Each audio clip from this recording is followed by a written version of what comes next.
everyone, and welcome to episode 561 of the MTGGoldfish podcast. I'm Seth, probably better known as Saffron Olive, and we have the full crew here this week, kicking things off with the owner of MTGGoldfish, Richard. How are you this fine Monday, Richard?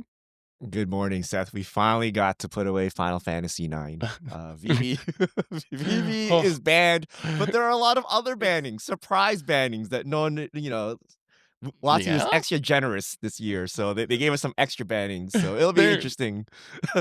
They're in the holiday spirit early, just like all the commercials I saw on TV yesterday. I can't believe they're doing Black Friday sales on November 9th. I'm like, seriously, like they were doing those last week, bro. I got some stuff from Target. You go get some Halloween candy, like you gotta like push past the Christmas decoration. You're like, what's going on? It's not even Thanksgiving yet. Like, what? Why are there Christmas decorations out? It's so early.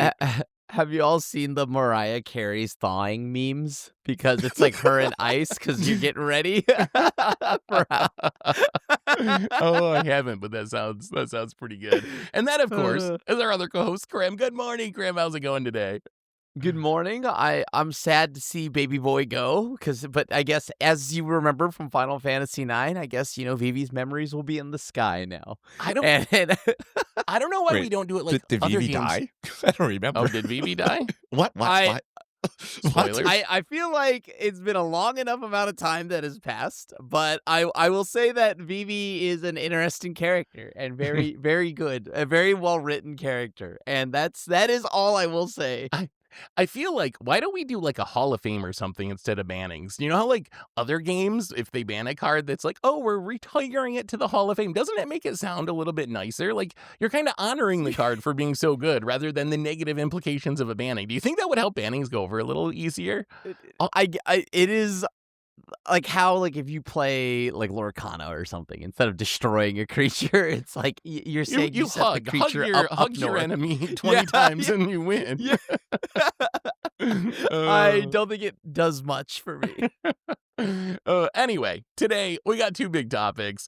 One is we got our long-awaited ban list update. It's November 10th, the day that we've been counting down for a couple of months now, since Wizards kind of telegraphed that they would be banning cards today. So we finally got the ban list update. We're going to talk about that. And then we got more Avatar cards. So we got the rest Avatar spoilers, and today we're going to talk about some of the best cards in the set that we haven't talked about already. So that's the plan for today. Before we get into it, though, a reminder that we got a couple sponsors today. Our show is brought to you by Conduit, the easiest way to sell your Magic cards. If you ever get tired of the hassles of buy listing, you can skip them with Conduit. You can use their curated service where you send in as many cards as you want with a buy list value of $1 or more and pay just a 5% service fee. And if you want to do a bit of work, you can use their sorted service where you list and sort your cards in advance and pay just a 2% fee. Either way, you're going to get a detailed report with the results and a fast payment once your order is processed. And you can even get another 10% off by heading over to cardconduit.com/MTGGoldfish. Card Conduit, it's the easiest way to sell your Magic cards. Our show's also brought to you by Heavy Play Advanced Gaming Equipment. The ETB playmat features a unique folding design, allowing it to fit in a standard laptop bag. It's available in a wide variety of colors and also with original art. EquipMag lets you snap all of your gear to your playmat to move between rounds. Not that you're going to need it, because you're going to be sitting at table 1 all night. So head over to heavyplay.com and use the code MTGGoldfish, or use the code MTGGoldfish at checkout to save 10% off. So thank you to our sponsors for supporting the show. And let's talk some Magic, and let's start with the ban list update. We just got it as of this recording like an hour ago. Richard, what did they actually change? What got banned? All right, let me pull out my double-faced card here. It's a long list. Okay, so standard Vivi banned as expected. Additional bannings: Screaming Nemesis, Prof's Eidetic Memory, Pioneer, Heartfire Hero banned, Legacy, Entomb, what is banned?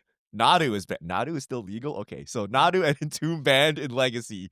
Pauper, High Tide is banned. What? Okay, Historic, a bunch of pre-bans coming. Force of Negation, Frantic Search, Mystical Tutor, Entomb, Dark Depths. And then Brawl, Strip Mine, Mana Drain, Chrome Mox, Ancient Tomb, banned. Whew. They had to get them all out today, Seth. This was the one day that anyone got anything, just jam it in here. Yeah. High Tide and Tomb, let's go. Standard. I mean, Screaming Nemesis, Prof's Eidetic Memory. So Vivi, I think we all knew was going, and the question was Cauldron getting hit. Cauldron got a pass, right? Only Vivi, but the other hit from the deck was Prosoditic Memory. Good? Deck is dead, right? Deck is so dead, right? I mean, the deck in its current form has got to be dead, right? Well, so I guess it depends. The archetype itself is going to be dead. But Krim, I know you're kind of a Is It believer. Do you think that we're going to end up in a world where an Is It deck is still the best deck in the format, even without props and even without VV? So I think I messaged you about that, and my concern was that, like, okay, would they ban Prof's eidetic memory? I was worried they were just gonna hit VV or something like that and let it run free, because if they just hit VV, that doesn't mean anything. Some other Is It shell would take over. But the fact that they hit Prof's eidetic memory, which is, I think, a very big piece of that deck's engine, that is a different story. I do think that this will definitely hinder any kind of prowess deck that can go on right now, but I don't know what'll happen in a couple of months, right? But I do think them missing out on Into the Floodmaw is also a big sideboard. Actually, no, it's just a main board, cheap, efficient answer that trades with anything and everything. Like, any of the hate pieces you could have to stop a card in the future, at least for a while it's in standard, is going to get answered for 1 mana, and all you're going to get is this pointless 1/1 fish that doesn't do anything. Hey, fish aren't pointless, I mean, Krim. look, let's be real here. You know, it's like, oh, dang, I almost had you there, but now I got this fish, and it's over, right? Like, I think that card should have also gone with it. Right, though. Otherwise, the tempo that blue decks right now, because every deck in standard has blue pretty much, and that means they all have the access to Into the Floodmaw. I think that is another card that should go. It seems ridiculous to ask for an unsummon to be banned, but come on, right? That one I have such a hard time. Not I go back and Unsummon, forth. It's Chain of Vapor. It is, yeah, it is Chain of Vapor. But, like, how big of a drop is it really to the next best thing? I guess that's always my question with that, because I know we have a bunch of, like, 2 mana bounce anything spells. We have 1 mana sorcery speed bounce anything spells. Like, is really the difference, like, being instant speed in 1 mana, is that so much that it goes from unplayed to bannable? Like, maybe. That's the most Commander player thing I've heard in my life. All right, let's take a look at Lightning Strike versus Lightning Bolt. Okay? Lava Spike versus Lightning Bolt. Okay? Like, these are, like, that's the difference between a $100 card and, like, a bulk card. So getting both of them is huge, right? Like, if you have a sorcery speed thing, you can't respond to it, right? If you pass on turn 1, they do something on turn 2, you just passed, right? But with an instant, you can just fire it off, right? So instant is huge. So yeah, think, 2 mana and 1 mana, like, sets. We only play with like 12 mana the whole game, okay? Like, it's a huge chunk of mana, right? Yeah, no, you're not wrong. And I'm not saying that Into the Floodmaw is bad. It's just hard for me to think of it. It's kind of like a Tune with Ether. It's so hard for me to think of it as a, like, bannable card, but a Tune with Ether was a bannable card, so maybe it needs to be banned. I do think that being able to answer all the hate is kind of problematic, right? Like, that's what allows a lot of these combo style decks to do their thing so consistently, is they're always just going to have access to Into the Floodmaw, so they can bounce whatever your hate piece is and then just proceed to do their thing and combo off. So I do think it is a negative to the format. I'm hopeful that these bans will be enough to really take the Is It deck down. I think we can still have Is It decks. Like, a lot of the lessons seem really powerful from Avatar, and they're, like, in Is It, we have a lot of existing good cards, right? You still got FOMOs, you still got Quantum Riddlers, there's still a lot of good cards in those colors, but I think that getting Profs and VV is going to be enough to knock that deck down quite a bit, which I think is going to be a good thing. Like, they had to get rid of VV. I think I would have chosen Profs as card number 2. I would have also not minded if they just kept going down the list and hit, like, Quantum Riddler, Into the Floodmaw, any of those kind of things. I would be fine with that. Quantum Riddler is pretty good. Like, it's ended up being very, very good. I'm glad that they didn't hit Agatha's Soul Cauldron, personally. I maybe that's going to be controversial, but I actually like Agatha's Soul Cauldron, and I thought it was fine in Standard. It was fine in Standard up until we got VV. The thing that scares me about saying that, though, is if you actually read the ban list announcement, Wizards talks a lot in the article about, like, the problem in Standard being that there's all these really powerful synergies coming together, and they talk about their, like, testing process and how, like, they couldn't test Prof's eidetic memory with Fira missing out that came out 6 months later, and that made Prof's eidetic memory from a card they thought was fine to a card that ended up being broken. So there's no way that they could, I don't think, have perfectly tested the next 7 sets coming out to make sure nothing else combos with Agatha's Soul Cauldron. So there is a fear in the back of my head that we're going to end up in this position again with Cauldron, because it is a really unique and really powerful effect when it does its thing. But I don't know, what do you guys think? Should they affect Soul Cauldron too, just as like a safety valve to make sure we don't end up with another VV popping off? I mean, I still think that card is absurdly good, right? And Oh, it's that good. card, if not now, because, you know, again, it only took a single busted activated ability to come out, and then all of a sudden it's the most broken card, right? Yep. And it's also hyper efficient because it doubles as not only your win condition, but a piece of graveyard hate. So I don't know. I mean, I think it's inevitable, right? As long as you print cards with activated abilities, this card is always going to be the first thing I'm going to look at. So I think this card, if you're going to take VV, you also take this as well. When does it rotate? Uh, forever? January I'm- 2027, I think. Oh, okay, yeah. Yeah. Okay, so yeah, we're screwed. Like, there should be a sign at Wizards headquarters, like, days without a Cauldron combo. And now we can reset it, but, you know, Avatar, Star Trek, just wait for another Cauldron combo. It's coming. And clearly they can't even test with, like, the most basic of timelines. So, like, we will Yeah. definitely get another Cauldron combo.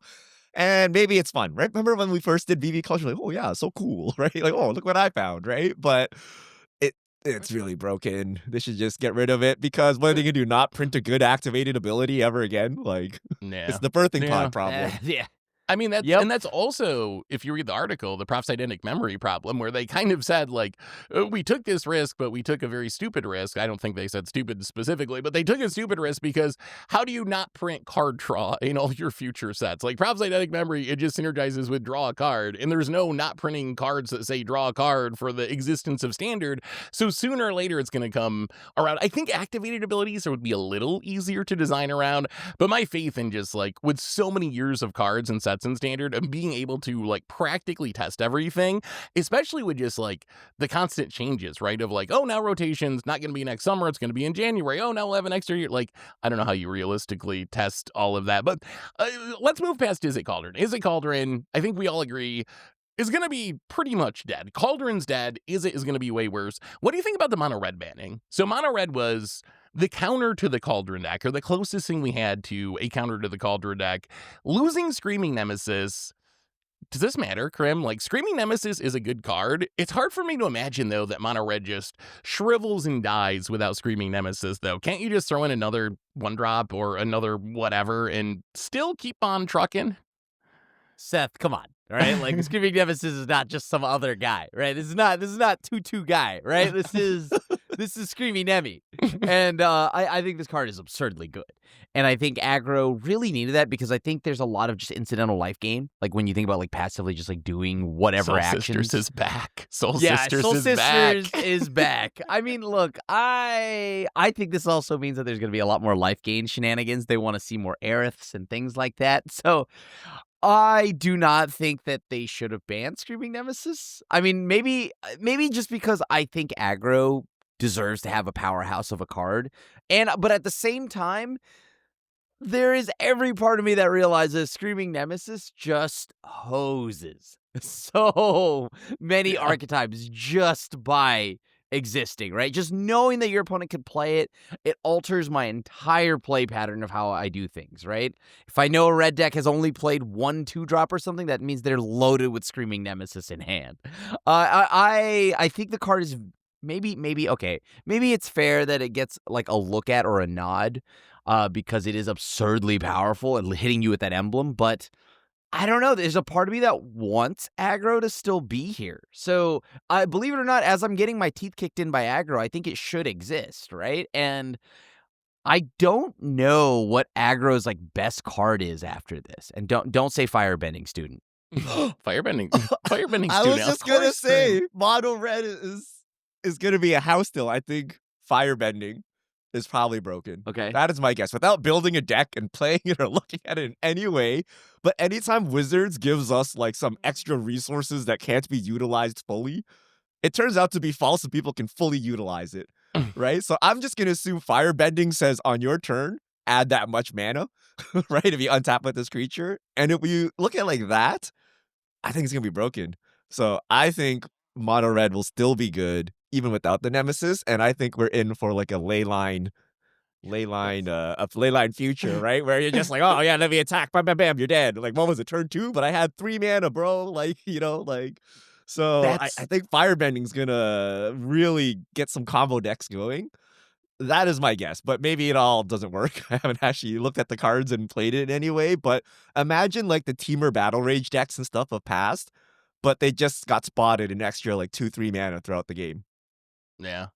Yeah, I think it's kind of interesting because I was going to say the same thing, that I think what happens with red, my guess would be that red is still good. I think losing Screaming Nemesis makes it more hateable, which I think is a positive, that you have like more counterplay to red, with life gain being and blocking theoretically being more counterplay.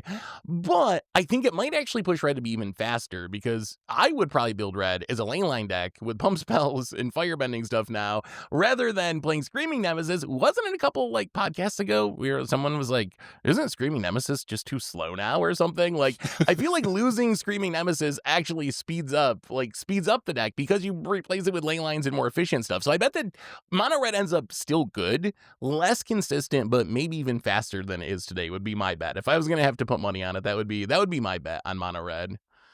I One mean, more. Oh, go ahead, Grim. maybe, but like I think firebending is a very, very strong mechanic, like having now played with it a little bit, right? But I do think that, I don't know, I don't think there's a lot of discussions about firebending student specifically, and I still wonder, is that gonna be a sufficient replacement to, like, Screaming Nemesis or something like that? Because I'll be honest with you, right now I think Red's already got a good amount of 2-drops, right? You have the mice, and you've already got Slick Shot Show Off. So I don't know. I don't know if Firebending Student is exactly what they needed, but maybe Leyline. Maybe. I also think that just losing Cauldron will change how red is built, because I think all of a sudden you probably don't play Razorkin Needlehead in your main deck, or all of a sudden you probably don't play Magebane Lizard. Like, some of the tech pieces that were mostly to hate on Cauldron, they might move back to the sideboard, might be replaced by other options. So I think we'll see red like rebuilt to some extent. I'm curious though. So those are the 2 decks that got hit by bannings. Notably, 1 deck wasn't hit by bannings. It's really a 2-deck meta, but if you want to argue that it's a 3-deck meta, there's one other deck that's over 10% of the meta right now, and that is Dimir Midrange. And that's a deck that we've seen be at the top of the meta in the past, before we got into the last 6-8 months of, is it dominance? We saw Dimir Mid with Kaido and all these pieces be really good. You still got Enduring Curiosity. You still got Kaido. You still got the efficient removal. Is there any fear that Dimir is going to be too good? Like, do you think it was a mistake? Because I know when I was thinking about what they could ban, Dimir was next up on my list, and I thought there was some possibility that you're like, okay, we're going to hit Enduring Curiosity just to make sure that Dimir doesn't become, the monster of the format. But what do you think about Dimir? Like, is it going to be tier 0 moving forward? So I think the last banning, I think Dimir is going to be the default that everybody's going to scramble to. Yep. I think it's a very strong deck, but is it the best deck in the format? I think we saw the last banning that it dominated for the first batch of weeks, and then it drifted a little bit, right? It bounced back and forth, and I think I saw some other decks climb to the top, and then eventually VV just kind of like fully took over, right? So I think you'll see that exact same pattern. I just don't know what the next best deck would be with so many things being hit now. And I don't know if it's going to be an Avatar archetype, but I mean, it'd be wild to see. But yeah, like, I think that Dimir is going to still be a top deck for a while, because it's the only one that didn't take a hit at all. Yeah, it's a mid-range deck. You could target it theoretically if it was the only thing, right? So it depends on what the other decks are and if it gets shielded, right? Like, if it's the only deck in the format, you could probably target it in some way. But it is playing blue, which does have access to some of the best cards we've seen in Standard so far. And you pair it with black removal, and we're getting some upgrade removals in Avatar as well. So it's the default best deck, but I think Wizards is happy if that's the case, right? If your your format is black better than mid-range combo. fest, it's like fine, right? So Yeah, and it lets you play your avatar deck for a couple turns before, you realize you had no hope whatsoever, right? As opposed to the other decks where you're already dead, right? So it's fine. Yeah, you can actually maybe get a shrine on the battlefield before you die. That'll be pretty cool. I mean, really though, I'm excited about this standard just because beyond Dimir, nothing else is more than 4% of the meta. So and yes, I think short term Dimir will be the deck people flock through, but like I really don't know where we're gonna end up. Like we're getting Avatar, plus we have 60% of the meta being banned out from under us. So who knows where exactly we end up? There's a lot of other good decks, omniscience and artifacts and so forth. So it'll be interesting to see. Oh, wait, omniscience is still here? Oh boy. Omniscience is still around. Yeah, it's hard mode because you got a Kona into play. It's because of the stupid Cauldron was saving us. The Cauldron was saving us, and now it's back. Before we move on to Avatar, what about the rest of this update? Is there anything else that sticks out to you? Pioneer, Legacy. We're not going to go super in depth on these formats. The brawl changes. Anything notable there?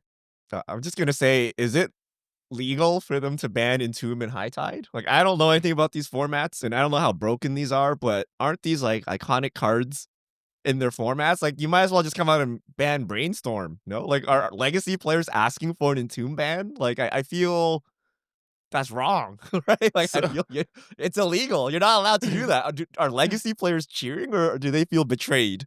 Like. That is a good question. I have not seen a ton from Legacy players today, so I don't want to speak to how they're feeling because I just haven't seen that much of it. I do know that Legacy players are pretty united around Reanimator being the problem in their format, and Reanimator over the last couple years had been targeted by multiple bannings, and it was still the best deck.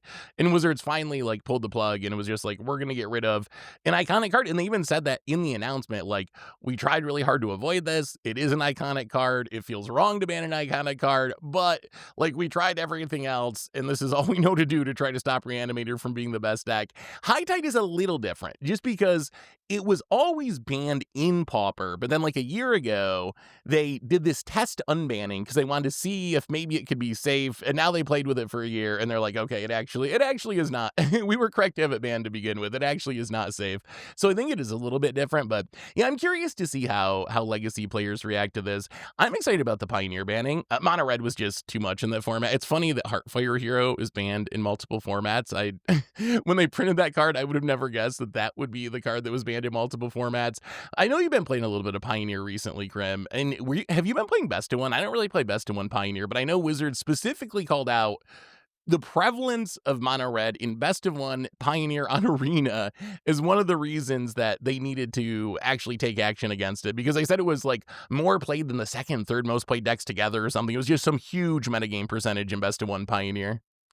I mean, when I logged in, queued up for a bit of Pioneer, I'll tell you what, I completely forgot what cards were still like that were printed that should still be in standard. And when I saw red with a mouse again, I'm just like, oh, yo, this deck is like hyper efficient. Like it is a very strong card, and it is very prevalent in Best of One. So, I think it's fair. I saw red a lot, and I had forgotten that how good some of these decks were.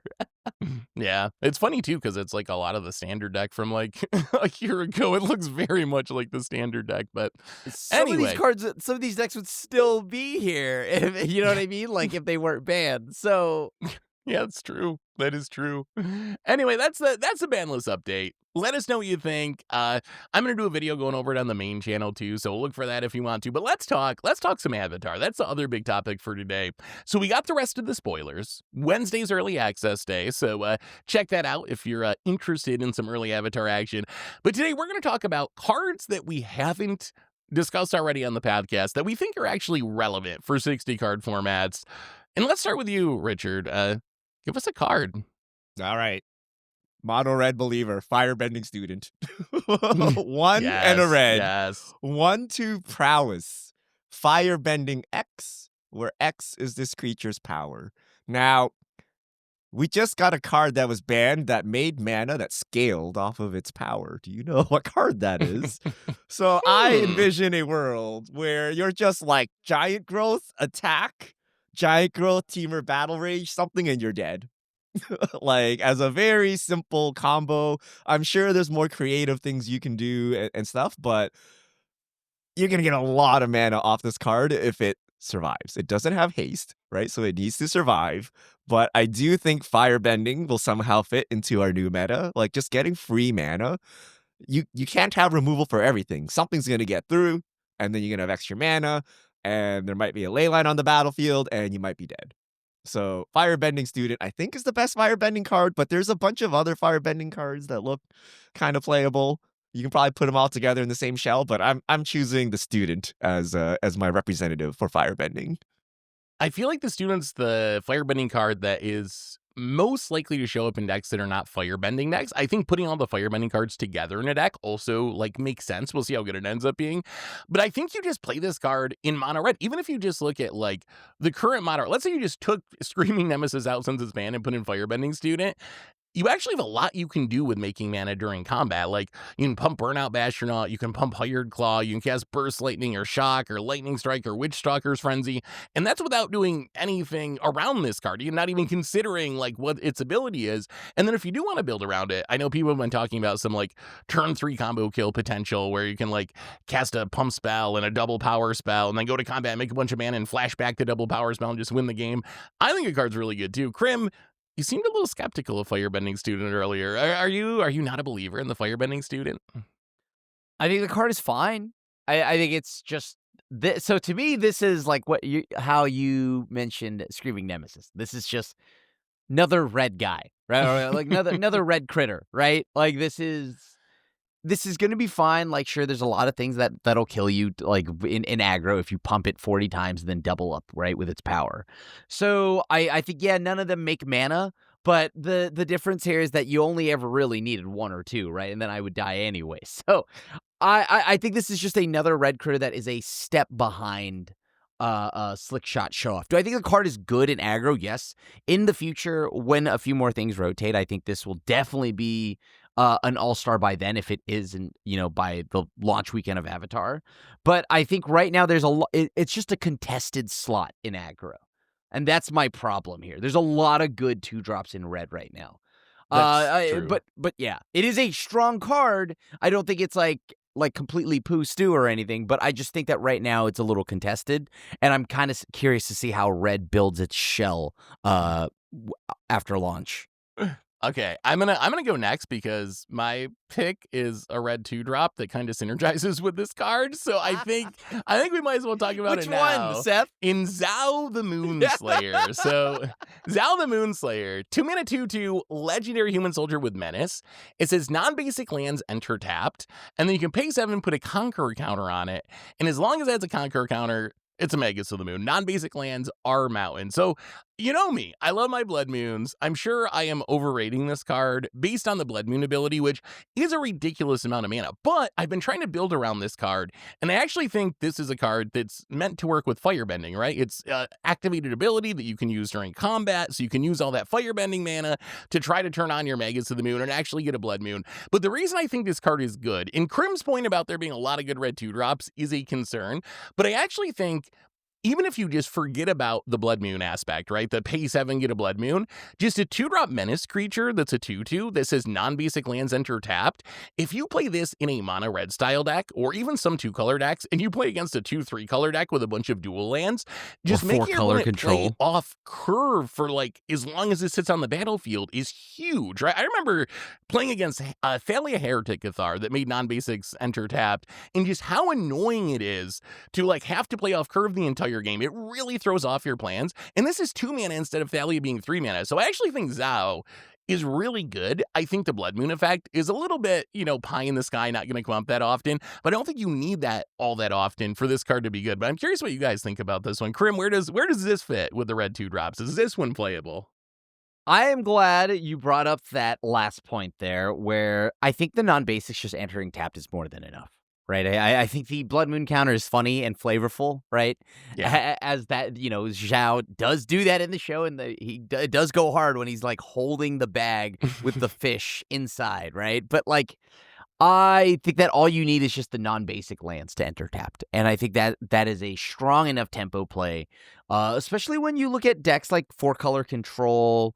There's lots of things running around right now that aren't using as many basics as they probably should be, outside of mono red, of course. And even 2-color decks aren't running that as many basics, right? Like I would say Yeah. Dimir maybe has like 7, right? But 7 lands, that means you got to have one of those basics. That means now there's even more sequencing to plan ahead against aggro, which helps. I think that helps a lot. I think this card is sweet out of the sideboard, but there is a world where this just is a 2-mana do nothing, right? Like think a 2-mana, like, oh. Yeah, if you're That running the is- mono red mirror or whatever, it's not great, or mono white or something. Actually, like there's a lot of decks that probably don't care, actually. Hold on. As I think back to this, let me walk that back. I forgot that right now everybody is high on the like 4-color control, the 3-color control decks and all of that, but a lot of the decks that are aggressive do not care about this. Right? Like they do not care about this. Like Simic Aggro has a lot of basics in there, and they also have Llanowar Elves, so they're ramping and doing all their stuff. I don't know. Maybe this card doesn't matter right now. What do you The think, card Richard? sucks. I think the card sucks. No. Because okay, so yes, you're okay. In the best case, you're making your opponent play off curve. Let's say they have all things, but all you did was establish a 2-mana 2/3. So I think they're fine, right? 2/2, like actually. I'm like, It's a 2-mana 2/2. 2/2. Like Even I worse. think if you're like gonna play a grizzly bear, I can play off curve like some percentage of the future turns.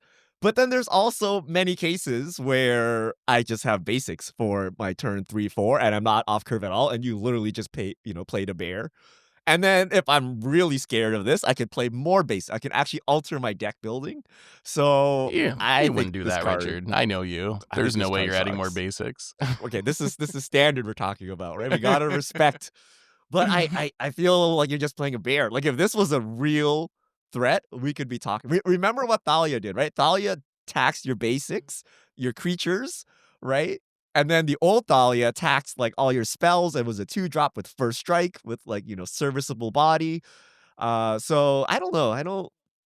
Sometimes it looks bad, but like if you're like, oh, my mono red opponent just played a bear this turn, thank goodness, right? Yeah. And I can play my tap land, right? Like, and plus we also have tap lands already, so oftentimes you're sequencing them to play them anyway, so like it doesn't do much. So I'm not high on this. I can't believe I'm saying this because if you go back to the early years of the podcast, But Menace used to be kind of a meme when they first made that mechanic. But I do think the Menace is relevant here, right? Because there is a bit of evasion on your 2-drop, so it should be able to chip in for like at least 2 or 4 points of damage.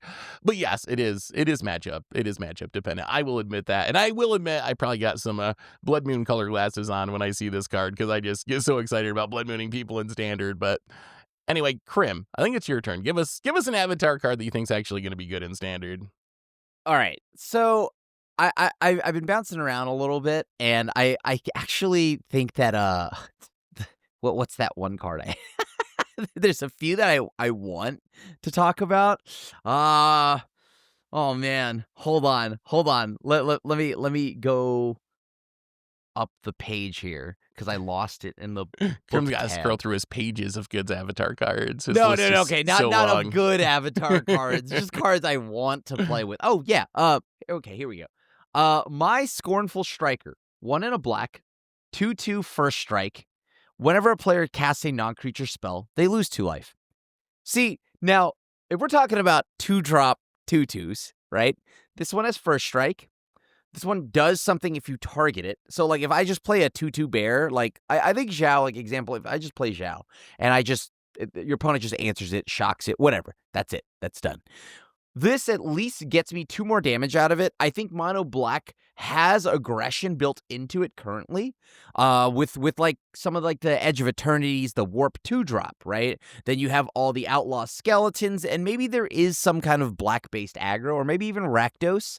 And I think that Mai is just a solid sideboard piece, potentially even in main deckable, because right now the average, like a lot of spells are like maybe like 1 to 2 mana, right? And it's nice to know that Mai comes down early enough to tax that, and I don't know. I think it's just a good, honest card that adds to aggression. I feel like this card would have been maybe like a staple before the bannings, because it seems like it would have really been good hating on the Is It Cauldron deck, like, because that's the deck I think of most at popping off with the spells. They're already playing Magebane Lizard in red to like kind of hate on that deck. I still think this card's good. We'll see where the meta ends up. It's a little bit worse if it's a very creature heavy meta. It might be more of a sideboard card than a main deck card, but I think the fact that it's like has first strike is nice, and as you said, the fact that it at least gets in 2 damage even if your opponent targets it with something and kills it right away, I think that might be enough in a black aggro deck. But what do you think on this one, Richard? I never considered a black aggro deck. I was thinking of it just like a sideboard card in a black deck versus like a storm type deck. I don't know if those exist. I don't know if you want to be playing this. Cauldron is gone. If people are slinging like 10 spells, I guess they're dead, but did this help? Like, they probably just fled mod this and then slung 10 spells at your face, so I don't know. I don't know. I'm not high on it, though. Like, I feel it's a very targeted hate piece, and until our meta shows us that deck, like, it'll sit around and do nothing until it's called upon, and then it'll come up and do something. So I guess it's okay. But I think we're in for a mono red / mid-range meta. That would be my guess. And in that case, this doesn't really do anything. I almost wonder if this is better in older formats, like where you actually have Yes. legit like Storm style decks. Because I remember playing Kemball, the 3-mana Kemball in Orzhov to hate on Storm decks, so it had a very similar effect, but you also gained 2 life when someone cast a spell. And I could imagine this just being a better option, right? Especially in a format like Modern or Pioneer, where you really value efficiency. I feel like this would just be a go-to if you want to hate on like some sort of Storm or Prowess style. Is it Phoenix style deck that's just looking to chain together Lotus Field combo, just chain together a ton of spells? This is gonna sound kind of wild, but like if control is prominent, I would bring this in out of the sideboard of Dimir midrange. Would you? So you think it's good enough? So when I think of control, I think, okay, they're just going to kill it. But I guess that's still enough upside. Like, you're eating a removal spell, they're taking 2, and if they can't kill it, it's going to actually be really bad for them if somehow they don't have a removal spell. Yeah, I mean, like, they're not aggressive, right? Maybe Lightning Helix, and maybe whatever inevitable defeat. Like, that's their damage right there. But like this card, for the most part, does force them to have to answer this. Like, even just taking basic game actions from their deck outside of like maybe Biza, like it's gonna cost them 2 life. I think this card is strong. So I like it. And it's a 2/2 first strike body, so not exactly embarrassing either. No, it's a good card. Well, let's move back to Richard. Richard, give us another good avatar card. All right. Earthbending, I feel, is the number 2 mechanic behind firebending, because Wizards loves to print things that say non-land permanent. And when you earthbend, you're still a land, so you can't flood mod these things. Badger Mole Cub, 1 in a green, 2/2. When this creature enters, earthbend 1. So that's put a +1/+1 counter on a land. It gains haste, and then when it dies or is exiled, you return to the battlefield tapped. So you don't lose a land if it gets Doombladed. When you tap a creature for mana, add an additional green. Llanowar Elf is in the format. You also cast a 2 mana and then made a 1/1 creature that will also tap for 2 mana the next turn. This thing seems nuts. I don't know. You just made 2 bodies for 2 mana, and you don't have any down. There's no downside here, right? They kill your land, it comes back, you still have a 2/2. They kill this thing, you still have a 1/1 land. If you go elf into this, you can potentially have like 2 extra mana to do something with as well. So there's a lot of value here, and maybe this will save us from the mono red meta, because you just power your way up. There's no Screaming Nemesis to kill your make your 5/5 blocker like useless, right? So you can just power up, go into the big stuff, and then go to town. I mean, This there guy- is already a deck I would probably try this in, right? The Simic aggro deck. It plays on the curve, nice, right? And then on top of that, it allows you can like copy this, and then you get to double air like Earthbend pretty quick with Jackal, right? The Simic that Simic deck gets some really explosive starts. So I think this card could go in there. Oh yeah, I think this card's insane. I think it can go in the Simic deck. I think it can go in mono green decks. Like, just a it adds 3 power and toughness to the battlefield and 2 bodies, and you get this huge upside with Earthbending or with Mana Dorks, as Richard said. I also think if Earthbending exists as an actual deck, and I think it could, there's some other good Earthbending cards, like Boomy Unleashed, I think is a really powerful 5-drop. This ramps into it pretty quickly. I think if Earthbending ends up being a deck, I think this is going to be the reason why. Like, this card, it's so good. Oh, yeah. All right, let's keep moving on. We'll go on to my next pick, and I'm curious what you guys think about this card, because I'm really, really high on this card. And when I talk to people about it, like, half the people are like, I think you're kind of crazy. That's Accumulate Wisdom. Accumulate Wisdom, 2 mana, instant lesson. Says, look at the top 3 cards of your library, put one of those cards in your hand, the rest on the bottom, so literally an Anticipate. But if there are 3 or more lessons in your graveyard, you put all the cards in your hand. So a 2 mana draw 3 if you have 3 or more lessons in your graveyard. Otherwise, literal Anticipate, which it wasn't that long ago that Anticipate was a card that people actually played in decks. Maybe it was like 10 years ago now, but there was a time. It was a long time ago. When Let's get people you to actually bed, played Grandpa. Anticipate. We're trying to play Anticipate in 2025. But what if your Anticipate actually is a 2 mana Ancestral Recall? That has to be good, right? So we have a lot of good lessons in Standard. We have, actually, if you look through the lessons, it doesn't seem unrealistic to me that you can build a deck where this is actually going to be really powerful. You got Firebending Lesson, which is kind of like a Burst Lightning for creatures. You have Abandoned Detachments, which is a discard 1, draw 2 for 2. You have Combustion Technique, deals 2 damage for 2 mana, plus the amount of lessons you have in your graveyard, and you exile the creature if it dies. I think there's enough lessons to make this card good, and I think a 2 mana draw 3 is enough to make it worth building around those lessons. But I'm curious, what do you guys think? Is this card just gonna hard flop? Is this just like a limited card, or do you think we'll actually be casting Accumulate Wisdoms in Standard? I think right now, at least I don't know what deck you're envisioning this going in. At least when it comes to like control, you have Consult the Stars already. Like an Anticipate, you can't have that much fluff, right? Eventually, you got to have something to draw into that isn't just another draw spell.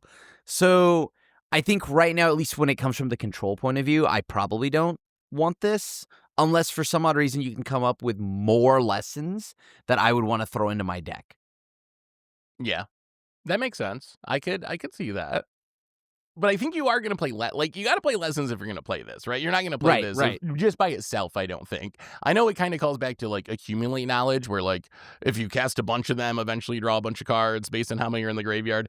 I don't think you play this card that way. I wouldn't play a deck that's just, my only lesson is for Accumulate Wisdoms, because I don't think the odds are going to be good enough there. So I think you do have to be playing more lessons, but I think the other lessons are good enough that it is worth it in some decks. But what do you think, Richard? So we're going to put a bunch of mediocre cards in our deck to make our mediocre card passable.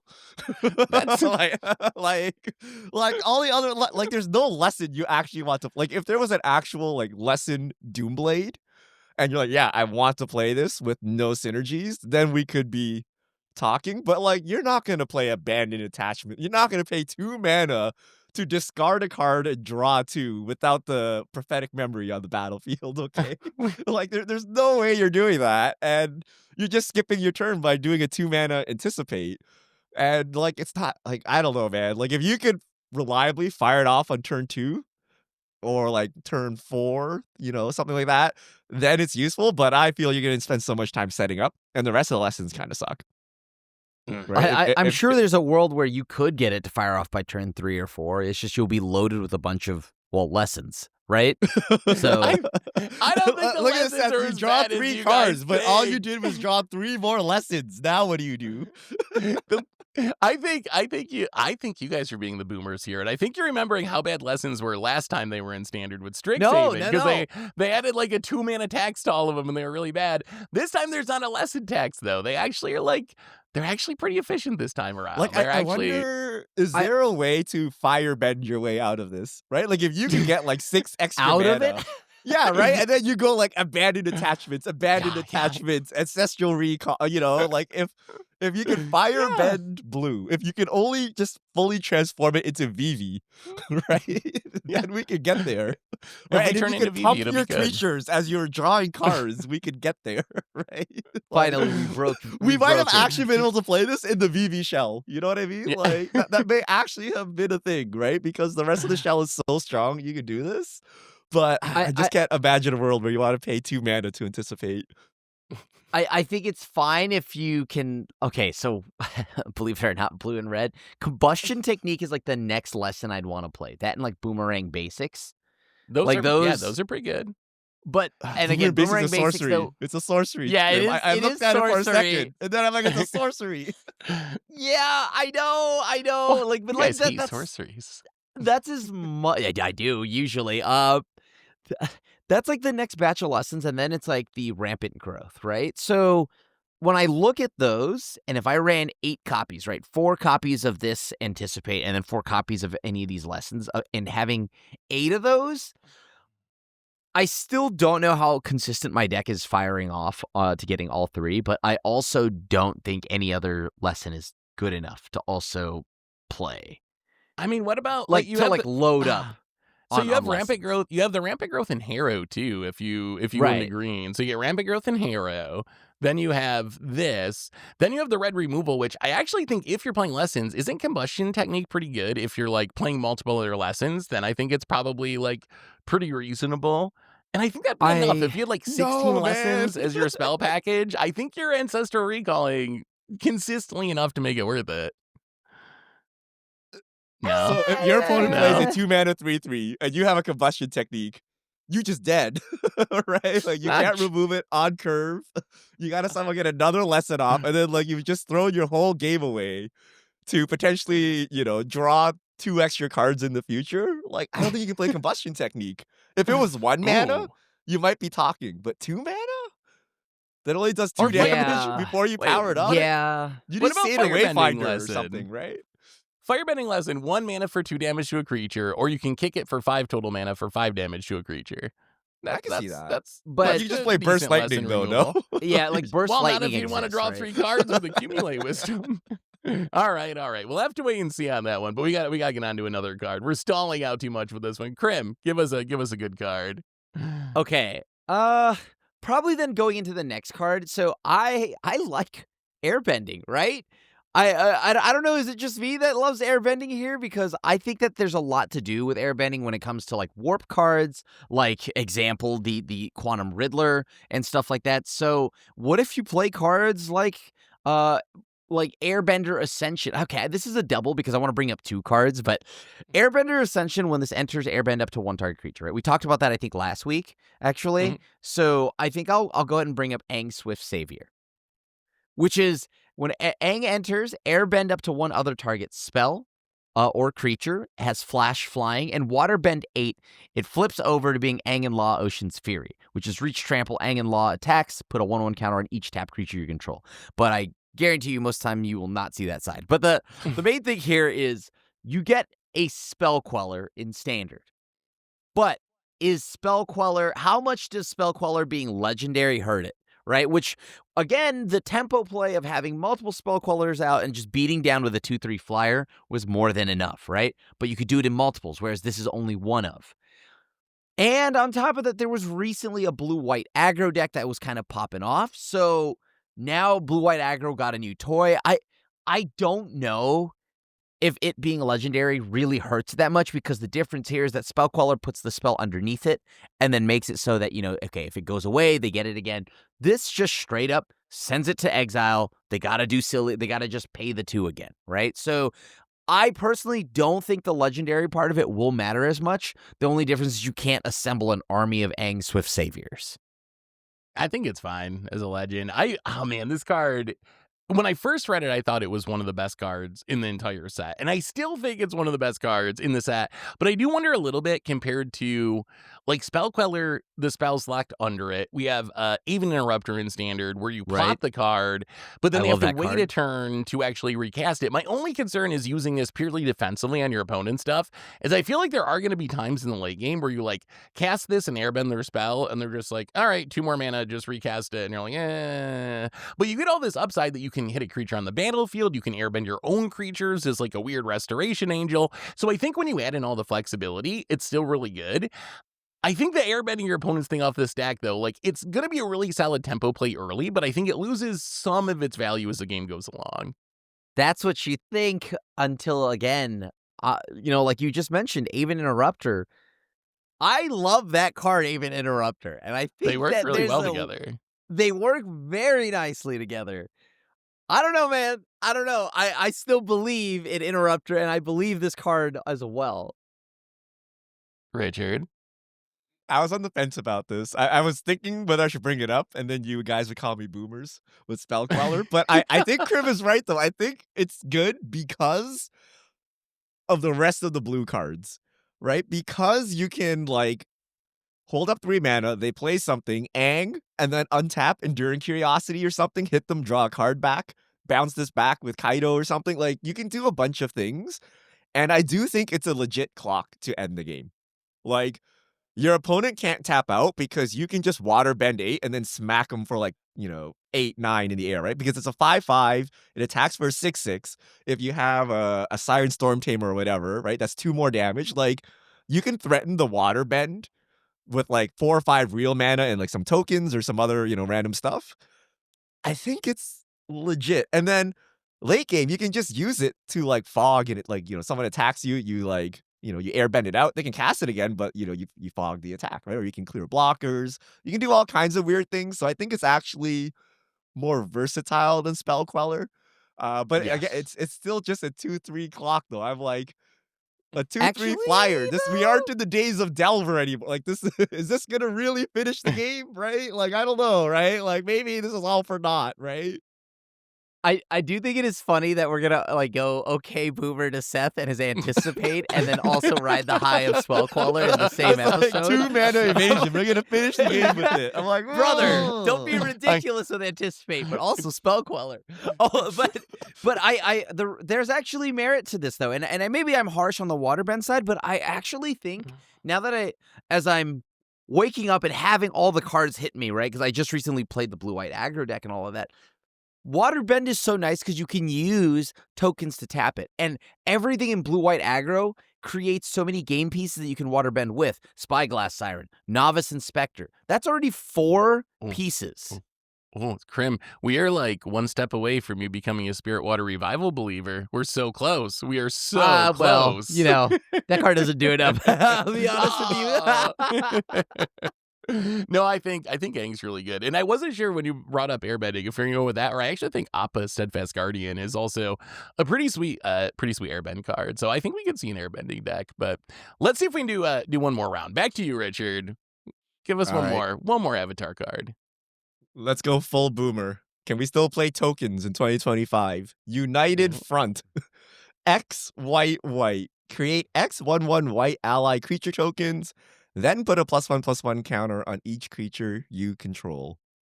There's some raise the alarm type cards in standard. There's some in Avatar, right? Like 2 mana 1/1s. This can just be used as like a 2 mana pump your team for attack. Or late game, you cast it for 5, 6, you make a bunch of 2/2s, and you try to win the game. I don't know if this is happening. You might be dead already, right? If people are reanimating Omniscience, this is not happening, right? But if you're playing against like a Dimir mid-range type deck and they're trying to 1-for-1 you, like tokens is the answer. And this acts as like an honor of the peer or whatever for, in a pinch if you need, right? Like in the early game, it's still something. And a 3 mana, you make a 2/2 and you put counters on your team. Like if you have a big enough team, that's still like not bad, right? So I think United Front can see play. I hope this card is good. I think if this card is good in standard, we're probably in a standard that's going at a pace that I would enjoy. I do worry a little bit about it being a sorcery. I feel like our best mass token producers tend to be like instant speed style, but you get the upside of this making allies, which there are a ridiculous amount of allies in this set, to the point where I don't think it's impossible there's an ally deck. And just the way allies work, where you have stuff that's like granting abilities to all allies or triggering when allies come into play, if there's an ally deck, I think this goes up even more in value. So I think there's a chance this card is good. Definitely in allies if allies a thing, but just as a generic finisher, I don't know. Do you think this card at sorcery speed is good enough, Krim? I mean, I thought I was being picky about sorcery here. Okay, look, I do think that I need this to be instant, right? In this standard, Like, right? There's no world where I would play this. I would rather just have whatever, not March of the Multitudes, Secure the Wastes or something like that, right? Because Secure the Wastes was instant speed. I guess March of Multitudes was as well. And you could just remove the 1/1 counter clause, right? You just give me a way to instant speed spawn ally tokens. I don't know. I don't like this that much, but I That's the worry whole point about of this sorcery card. speed. You 1 mana 1 drop, 2 mana, play 2 more 1s, 3 mana, +1/+1 on your whole team, push for 6, make another 2/2, and then you get wrath and then call it a day, right? Like the problem is like our wraths are so efficient now. But if you ignore You might that, be right. if You you might be ignore that, you're right. supposed to play this on curve. Like you're supposed to use the pumping effect, I think. And then in a pinch in the late game, you can like, X5, 6 or whatever. But you're supposed to do this on curve, pump the team and like go, right? That's the point, I think. Yeah. What's the card Phil always plays in Commander that's like board Caretaker's protection Talent? plus Oh. mass token producer? Grand Crescendo? Is that the one that's like you can cast it for 2 mana to protect your board, or you can dump X? It kind of reminds me of that to some extent. And that card actually, like, the flexibility instant makes it speed. overperform. It is an instant. But maybe I'm underestimating just 2 mana put a counter on all your stuff. Like, maybe that's actually like good enough to make it worth it. I was thinking you got to dump all your mana into it. But if we're thinking of it as like you're just going to cast it at whatever point on the curve you're at and it's going to be worth it, I could see that. If this had like maybe, I don't know, waterbend or I don't know, anything at all, then like fire like, it would bending, help. air bending. I would bending. take a bending of some sort, right? But it not being instant speed does hurt it in standard for me. So All right, I'm gonna go with my last pick, and then we're gonna wrap up with you, Krim. My last pick, I feel like I hope this card is good. The Earth King. I'm gonna go with the green card, the Earth King. So the Earth King is a 4-mana 2/2, but when it enters, it makes Bosco a 4/4 green bear creature token, and then it says whenever one or more creatures you control with power 4 or greater attack, search your library for that many basic lands, put them on the battlefield tapped, and then shuffle. A nice little bonus. I don't think you're realistically in standard going to be like playing this as a ridiculous ramp card, but I feel like the Earth King and also Boomy Unleashed just kind of similar. These like 4 and 5 drops that come along with a relatively good size token. I feel like those are pretty decent cards, right? In a removal heavy format where people are killing your stuff, it gives you 2 bodies, so even if one dies, you can still get the other one. It's pretty cute with stuff like airbending and blink effects where you can potentially recast it on the cheap and make another bear out of it because the bear's not legendary. And then maybe you do a little bit of ramping too. So I don't know, cards that make 2 cards are usually pretty good, right? So what about the Earth King? I mean, And the crowd was Yes. silent. I want to say nice things today, Seth. You're not a do- believer in Bosco? I love Bosco. I think Bosco's adorable. I love the token and all that. But the Earth King, I think, first off, is there a mono green aggro deck now? Right? And will that come from this set? I think think the problem Badger is Mole it- is interesting. It is kind of competing with a Boroid, I guess, in the 4-drop slot. Yeah. That is a bit of a concern. Ouroboros is the 4-drop, right? And like, I think if I wanted to, wouldn't I just play Lizard? Because Lizard, even though not necessarily spawning a token, could turn one of my poopers into an actual like 5/5, right? Or is it a 4/4 Lizard? I can't. It is a 4/4 Lizard, yeah. See, like, so, and it's a 4/4 body. But the trade-off is that this one allows me to ramp when I attack with power 4 or greater. So, but I don't know. I am not there when it comes to standard Earth King. You want to talk about Commander Earth King? Sign me up. That's adorable. I love Bosco. Right? I'm here for that. But 2 bodies. It works Richard, in Two bodies Commander. is good. 2 bodies is good. say some nice things about the Earth King. The bear is cute. It's gonna be cute as it gets bounced back by Floodmaw into your Yeah, hand, yeah. and then just go You to can the trade shadow the realm. bear for a fish. Okay, so as a generic card, I think it sucks because what is this, like Huntmaster? Like, come on, it's 2025, right? Yeah. Like, what are you gonna do with the 4/4 to 2/2 on 4 mana? The ramp doesn't help because if you're an actual like ramp deck, you need more reliable ramp. And then if you're Yes. not a ramp deck, what are you gonna do with all this mana? Like, is there a good? You just gonna play like the Earthbend land? Like, I don't know what you're gonna do with all this mana. I do see potential, although probably not, in like a Tifa combo deck as another way to combo, but it's like 4 mana though. Like, who has time and mana for this? But Yeah. if you have a Tifa on the battlefield and you do this, you just win the game. Instant speed but landfall, yeah. But this was 4 mana, and then you can't even like use your things. I don't know, right? I don't see how you would play this set. This is like, remember we asked like if there was a vanilla creature, how big would it be? And my answer would not be a 4 mana 6/6 across 2 bodies. That would not be my answer as to whether it's playable or not. It's not technically vanilla. Like it has an enters trigger, it has a ram trigger. So you Plus, play gotta a remember 3 mana Vivi's gone. 5/5, okay? And then you do that. You attack. You play this. You attack, and you can get 1 land to do. It's not even like land equal to the power, right? Deck It's just thinning, 1 deck land. thinning. You get some deck thinning. It's just I don't All see it. right. I don't see Also, it. I will. Before you get to, I gotta say, after watching the show, the Earth King himself is the most like 0/1 creature I've ever seen. I don't know how he managed to come out of this as a 2/2 because that dude is straight up a 0/1. But Krim, what do you got for your last pick? Not after he explores Seth, right? When he sees the world outside, then he's a 1/2. Okay, Yeah, he's growing. All right, so if you were to ask me cards that I think would get played or cards I want to play, these are 2 separate questions, right? Mhm. So the 2 cards I'm about to name are both probably not going to get played, but I want to play them. And Secret of Bloodbending is a card that I want to play with Eluge so bad. I want to pair this with Eluge and gain control of combat, but okay, so that's my honorable mention there. But the one, God, I think the problem here is we should have never gave Seth crap for OK Boomer cards because I'm gonna go and bring up Tiger Seal. Boomer. Like, I know this is crazy, dude. I had to ask this question, okay? Wild Nakatl. How good is that card, right? But Tiger Seal is a blue 3/3 vigilance. At the beginning of your upkeep, tap this creature. Whenever you draw your second card each turn, untap this creature. Is this card sick? It is a cool design. It is cool. Like, it is a 1-drop 3/3. If everything in this current meta, right, is like for the most part a shock, it dodges that. Okay, I mean it eats the same hard removal spells, but the main thing here is that you can definitely draw a second card each turn. It is not hard to untap this. And it has vigilance, so it is blocking.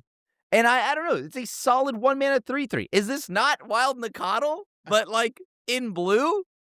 Brother, come on. Yeah. I mean, I guess it kind of is. So because it has vigilance, you only need to draw a second card once to get it untapped. Is that? No, because at the beginning of your next upkeep, you tap it again. Oh, you gotta no, Yeah, that but sucks, right? Like, how are you gonna do that? You need to consistently. How are you gonna consistently draw keep 2. it untapped? I guess, you know what? That's the thing. I'm like, I need to sit down and plan this out because I don't think this card, it's a 1 mana 3/3, right? So much work for a 3 mana, Is a it? 3/3 like it chopped all day, right? No evasion. Actually, I think you could build it. Okay, so I don't think this is a card you can put in every deck because I think it's going to be tapped too often. 100% no. But I think you could build a deck around it. Now I'm thinking about it. You could play like an Izzet deck with like Fear of Missing Out. You have Kiora. You have Curse of Light Shadow. Like you could play a bunch of good cards that just incidentally let you draw or loot when they enter the battlefield. And then this would just be like Wild Nakatl in your deck, right? So I think you could actually build a deck where this card would be good. I don't know how good that deck will be, but I think you build a deck where it would be good. Okay, first off, let's not act like, right now they didn't just have a BNR that talked about how easy it is to draw cards, okay? So let's be real here for a second, right? It's not like I'm asking for Christmas land here. I think this card is playable. I mean, we're starting to see Duelists of the Mind get played as well. Of course, that on attack may be a little bit too late because you do need to untap it before you attack. But I think that there's a definite way you can draw tons of cards, right? I mean, maybe Agatha or losing Prof's Eidetic Memory might hurt this card a little bit, but I don't know. This is a 1 mana 3/3. It's gotta be good. So, okay, let me set aside. Let's say you untap it consistently. Is it good then? Like, is a 1 mana 3/3 still good in 2025? Actually, right? Now I'm thinking about that. I'm like, I mean, I guess Wild Nakatl would be good, right? It would have to be good. Yeah, In red. Come on. without like having to set. Remember, because you are drawing cards, you're not applying as much pressure as you should be, right? So it's not as good. And you got to remember all the scuffed draws where like you don't like the minute you don't draw on curve, you miss an attack, and this might as well have been a 1/1 flyer. Like that's the amount of damage you got in, right? Like if you miss one attack anywhere, like it was as if you were attacking with a 1/1 flying this whole game, right? So I don't think you can be consistent enough. But like Enduring Curiosity, oh no, wait, that's post combat. Enduring Curiosity the blocks timing's this awkward. though. 3/4 just stonewalls this. I don't. Okay. I think you just want the 2/2 flyer. There's The What one about also- okay? Sleep Cursed Fae exists, right? okay. In okay. this standard. And that's another 1-mana 3/3. It has Ward too, so it does protect itself. It's kind of nice because of that, right? Ooh. But the stun counters have made it a little rough, right? So this doesn't have a stun counter, although I guess you could kind of say it has a pseudo stun counter forever. I think this is better than the Sleep Cursed Fae at least. And then with that, I think there's a lot of ways you could definitely draw two and then or draw a second card. And I guess okay, to go back to that, Seth, do you think it just alone or ignore the drawback here? Is a 1-mana 3/3 good? And I think it is. I think it's. Let's- I think you I don't think a it's 1-mana gotta- 3/3 is good? I think it's still gotta be, right? It's still gotta be good. I do like.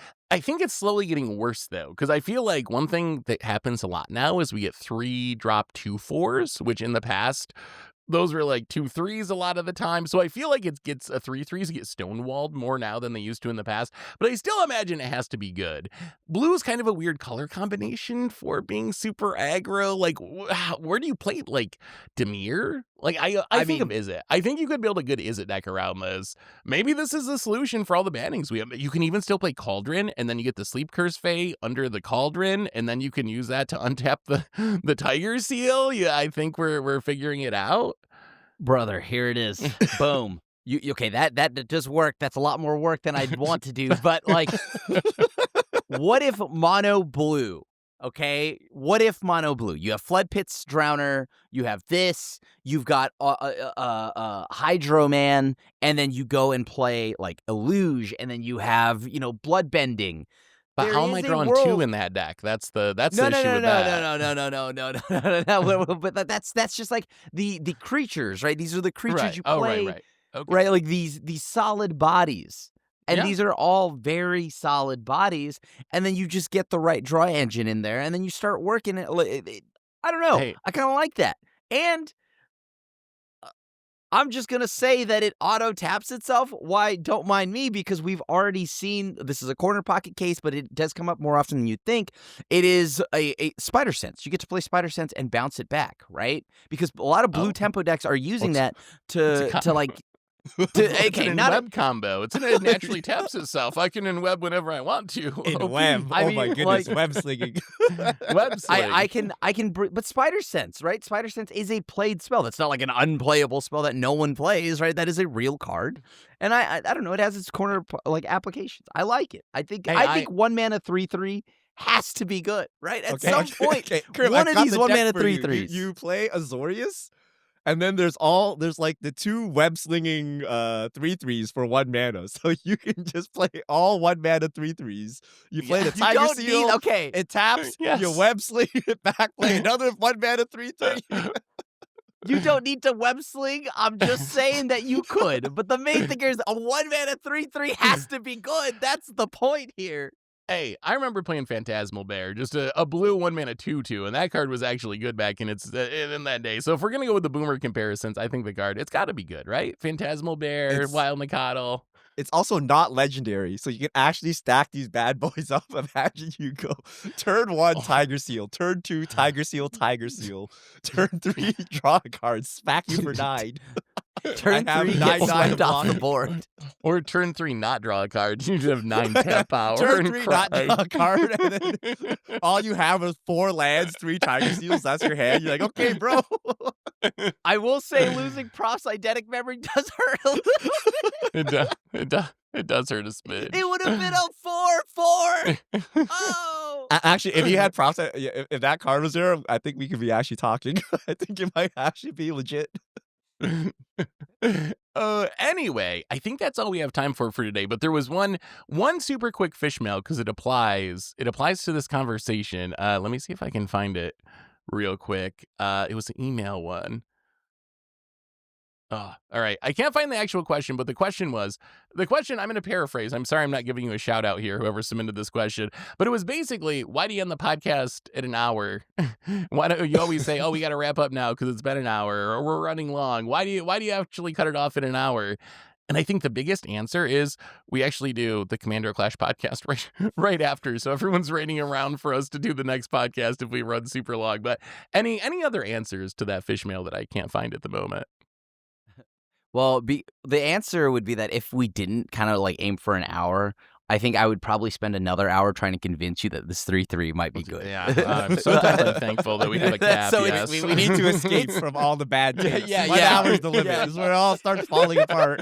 Yeah. You can only have bad takes for a duration of time before it becomes too much. Anyway, that's our pseudo fish mail for this week. We'll do a real one next week. Richard, how do they send in fish mails for next cast? All right, hit us up at MTGGoldfish with the hashtag MTGFishmail, and we'll get to your questions on air. And I believe that brings us to the end of episode 561 of the MTG Goldfish podcast. So, Richard Krim, thanks for hanging out. Thanks to everyone for listening. Thanks to our sponsors for supporting the show. And we'll be back next week to talk about Avatar Early Access and whatever else goes on in the world of Magic. So, until then, have an amazing week, everyone. And this is a crew signing out.